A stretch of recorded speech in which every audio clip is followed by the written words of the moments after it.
ତାହା ଦର୍ଶାଏ ଯେ କିପରି ଏକ ଛୋଟ ପିଲାକୁ ଆମକୁ କିପରି ଶିକ୍ଷା ଦେବା ଦରକାର ଯାହାଦ୍ୱାରା ସେ ଗୋଟେ ଭଲ ମଣିଷ ହେବ।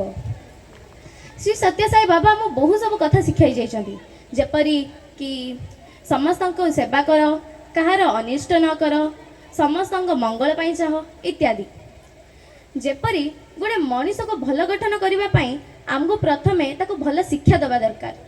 ଯେପରି ଏକ ଘଞ୍ଚ ଜଙ୍ଗଲରେ ଯେତେ ବି ଗନ୍ଧ ଆସୁନା କାହିଁକି ତା ଦେହରେ ଯଦି ଗୋଟେ ମଲ୍ଲି ଫୁଲଟେ ଯଦି ଫୁଟିଥିବ ତ ତାର ସୁଗନ୍ଧ ବଣ ସାରା ଫେଳିଯାଏ।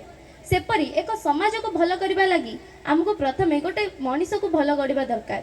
ଏବଂ ଯଦି ଆମେ ଗୋଟେ ମଣିଷକୁ ଯଦି ଗୋଟେ ଭଲ ଗଢ଼ିବାର ଅଛି ତ ତେଣୁ ଆମକୁ ତାକୁ ଭଲ ଶିକ୍ଷା ଛୋଟବେଳୁ ଦେବା ଦରକାର। ମୁଁ ଯେତେବେଳେ ଜିକେ ବୁକ୍ ପଢ଼ୁଥିଲି ସେତେବେଳେ ମୁଁ ଗୋଟେ କୋଟ୍ ଶୁଣିଥିଲି, ଅର୍ଥାତ୍ ମୁଁ ଗୋଟେ ଛୋଟ ଗୋଟେ ବାକ୍ୟଟେ ଶୁଣିଥିଲି ଯାହା ମୋର ଫେଭରାଇଟ୍, ମାନେ ସେଇଟା ମୋତେ ବହୁତ ବଢ଼ିଆ ଲାଗେ। ସେଇଟା ଆବ୍ରାହମ୍ ଲିଙ୍କନ୍ କହିଥିଲେ ଯେ whatever you are be the good one. ଏହାର ଅର୍ଥ ହେଉଛି ଆପଣ ଯାହା ବି ବନିବାକୁ ଚାହୁଁଛନ୍ତି ପ୍ରଥମେ ଗୋଟେ ଭଲ ମଣିଷ ହେବା ଦରକାର। ଆପଣ ଯାହା ବି ଅଛନ୍ତି ପ୍ରଥମେ ନିଜ ଭିତରେ ଭଲ ଜିନିଷ ଅର୍ଥାତ୍ ନିଜ ଭିତରେ ଭଲ ଗୁଣ ଆଣନ୍ତୁ, ତାପରେ ଅନ୍ୟକୁ ଆପଣ କହିବେ କି ତୁ ଏହା ଭୁଲ କାମ କରୁଛୁ, ଏହା ଠିକ୍ କାମ କରୁଛୁ ଇତ୍ୟାଦି। ଶ୍ରୀ ସତ୍ୟସାଇ ବାବାଙ୍କର ତାଙ୍କୁ ଛୋଟବେଳେ ତାଙ୍କୁ କୁହାଯାଉଥିଲା ସତ୍ୟ, କାରଣ ସେ ସବୁବେଳେ ସତ୍ କଥା କହୁଥିଲେ, ସବୁବେଳେ ସତ୍ୟର ମାର୍ଗରେ ଚାଲୁଥିଲେ। ସେପରି ଆମକୁ ବି ସବୁବେଳେ ସତ୍ୟ କଥା କହିବା ଦରକାର, ସତ୍ୟ ବାକ୍ୟ ନିଜ ମୁହଁରୁ ଖୋଲିବା ଦରକାର, କାରଣ ସତ୍ୟ ହିଁ ଏକ ଜିନିଷ ଯାହା ସବୁ ଭୁଲ କାମର ଗୋଟେ ଏଭିଡେନ୍ସ ଅର୍ଥାତ୍ ଗୋଟେ ପ୍ରୁଫ୍ ଅଟେ। ଆମେ ଲ ଆଣ୍ଡ ଅର୍ଡ଼ରରେ ଜାଣିଥିବା ଆକର୍ଡିଂ ଟୁ ଆକ୍ସନ୍ 65 କି ୱିଦାଉଟ୍ ପ୍ରୁଫ୍ ବା ଯଦି ଆମ ପାଖେ କିଛି ଏଭିଡେନ୍ସ ନାହିଁ, ଯଦି ଆମ ପାଖେ କିଛି ପ୍ରୁଫ୍ ନାହିଁ ତ ଆମେ କହିପାରିବାନି କି ଏ ଲୋକଟି ଭୁଲ କି ଠିକ୍। ତେଣୁ ଆମେ ଯଦି ସତ୍ୟର ଯଦି ମାର୍ଗ ଦେବା ବା ଆମେ ଯଦି ତା ମାର୍ଗରେ ଚାଲିବା ତାହେଲେ ଆମେ ଜାଣିପାରିବା ଯେ ଆରେ ଆମ ପାଖେ ତ ଅଲରେଡ଼ି ଏଭିଡେନ୍ସ ଅଫ୍ ପ୍ରୁଫ୍ ଅଛି, ତ ଆମେ ଖୋଜୁଛନ୍ତି କାହିଁକି। There are many cases in the world which didn't have any proof or evidence but still they are in the file of cases। अर्थात कि यही संगे दुनिया रे बहुत सब केसेस अच्छी जार किसी एविडेंस नहीं कि प्रूफ नहीं, किंतु से फाइल रो जो खाता अच्छी जो पुलिस स्टेशन कि आपण कोनोसी कोर्ट रे पाइबे तादर आपण देखिबे जे तांका पाखरे एविडेंस थिला, बट जेहेतु तांको एविडेंस क्लियर नथला तेणु तांको कोर्ट रो जो आम जज अछंती से ताको प्रूफ रॉन्ग बोली कहि जाइबे।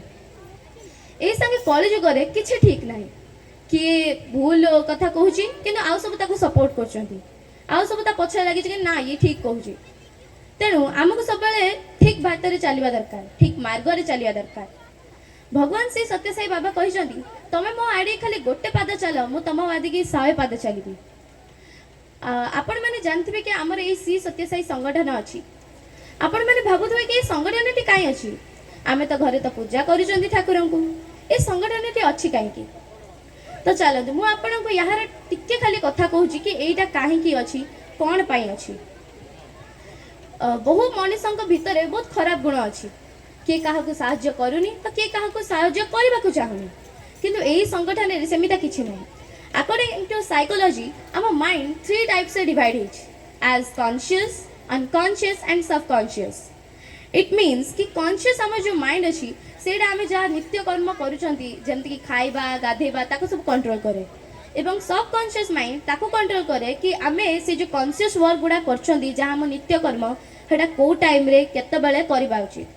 किंतु सबकॉन्शियस माइंड भीतर किछि हमर एमिता सेंस थाए अर्थात एंजाइम्स थाए जहाँ हमको कहे जे ना तू ये काम करना, जहाँ बेले बेले हमको भूल मार्ग भी नहीं चले। तो ये अनकॉन्शियस माइंड काम कौन, अनकॉन्शियस माइंड जदि आम भीतर जदि आम भल गुण गुड़ाक इनआर्टिकुलेट करवा अर्थात आम जदि निज भीतर जदि भल गुण समावेश करवा ताहले से भल गुण पूरापूरी से भल गुण को 100 वर्ष रखी था। तेणु ये सबकॉन्शियस माइंड आम चारिआडे माने जहाँ कहते चगला सेटा से सबकॉन्शियस माइंड थाए, ताको कंट्रोल करने आइदर आम मेडिटेशन करती ना योगा करती ना किसी एमिता काम करती जहाँ आम भीतर भल गुण गुड़ाक समावेश कर।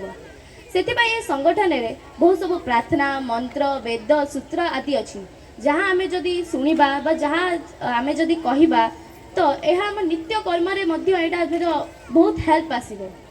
यह आम माइंड को सुस्थ रखिब, आम माइंड को स्थिर रखिब एवं आम देह को भी सुस्थ रखिब। तो तेणु मो स्पीच को एठारे अंत करी गोटे छोट गोटे कथा कहवाक चाहूँगी। If you want to change the world then at first change yourself. because this world has nothing good. If you will set anything good in yourself, then you will find yourself as the great man.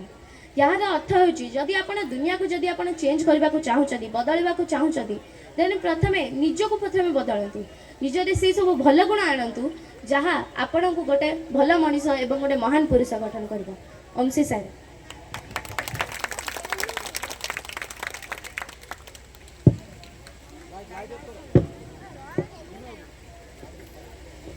Sairam ये बाल विकास पिला शुभश्री को बहुत बहुत धन्यवाद जहाँ से भगवान सत्य साई बाल्यलीला कीर्तन कले तांको बहुत बहुत धन्यवाद।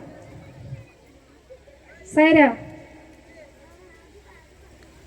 वर्तमान ये कोनी कोनी पिला माने जो माने कि ग्रुप 1 पूरा छोट पिला मु भाबुजी से माने जीवा पूर्व आपण तरफ गोटे जोरदार करताली हो। वर्तमान आसंतु आमे देखिबा आखि मोजी देले दिसुची मते मां समलई से माने हेउचंती शुभश्री साई जननी ममता ज्योतिर्प्रिया लक्ष्मी प्रिया मीरांबिका शुभश्री साई प्रिया। जय साईराम। पुणी थे जोरदार करताली दिंतु ए कोनी कोनी पिला मानक उत्साहित करंतु।